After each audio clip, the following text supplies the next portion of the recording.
pubblicazione del libro di Cristiano Altieri, L'Urlo. Si tratta di un romanzo, precisamente della seconda opera letteraria di Cristiano. Il primo era La Fermata e il titolo è evocativo, perché quasi alla metà del romanzo la protagonista lancia su una spiaggia, proprio come del resto la fotografia che è stata presa comunque come un caso, poi quando l'ha vista lui è perfetto. Azzeccatissimo. Lancia questo urlo al mare, nella spiaggia, e da là riprende anche lei consapevolezza un po' della sua vita, prende un po' le redini della sua vita. Allora Cristiano, la prima domanda che voglio farti è, dopo l'esperienza hai scritto La Fermata, quindi un'opera autobiografica, cosa ti ha spinto invece a scrivere un'opera in terza persona? Cioè sentivi che non era terminato il tuo indagare sulla fine della malattia mentale o quei problemi dell'anima?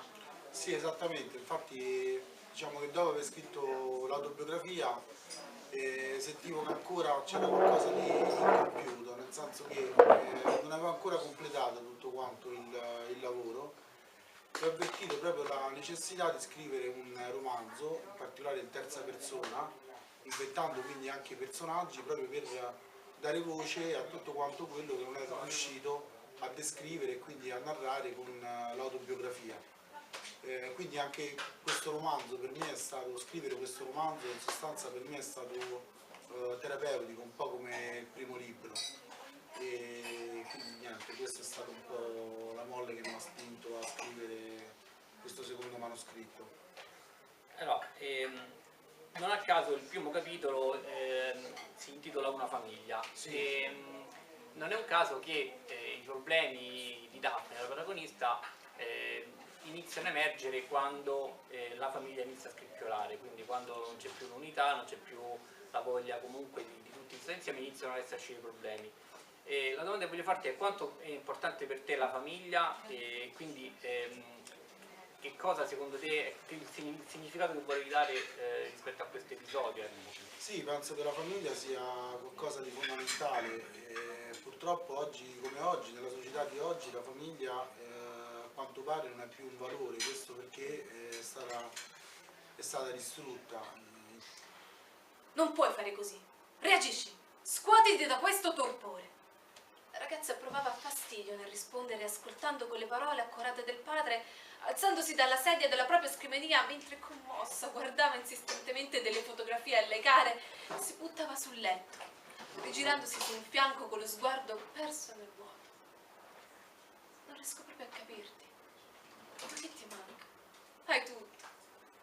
Io e tua mamma ti amiamo più di ogni altra cosa. Questa non è vita, riprese Gerardo. Adesso basta con le repliche, già mi basta mamma, pensava la ragazza. Io ti conosco bene e non riesco a capacitarmi di come tu possa essere sprofondata in questa melma fatta di malessere e di rinuncia della vita. Oddio, ma questo proprio non ha nulla da fare oggi che stare qui a rompermi l'anima. Mentre pensava questo si rigirava sul letto, comprendosi con il cuscino alla propria destra, per attutire il rumore delle parole fastidiose del padre. Per me sei troppo importante, troppo preziosa per vedere che giorno dopo giorno, passo dopo passo, stai passando come un fiore reciso dalla tua pianta. Cioè il problema secondo me è che oggi mancano proprio i valori, non ci sono più valori. Cioè io penso che i valori, io almeno ho dei valori cristiani, religiosi, però ci possono essere le persone che hanno dei valori laici, però è importante avere dei valori perché sono l'unica cosa ferma a cui una persona può sempre fare riferimento nei momenti di crisi, nei momenti di dolore, nei momenti di sofferenza, stanno là e aiutano la persona.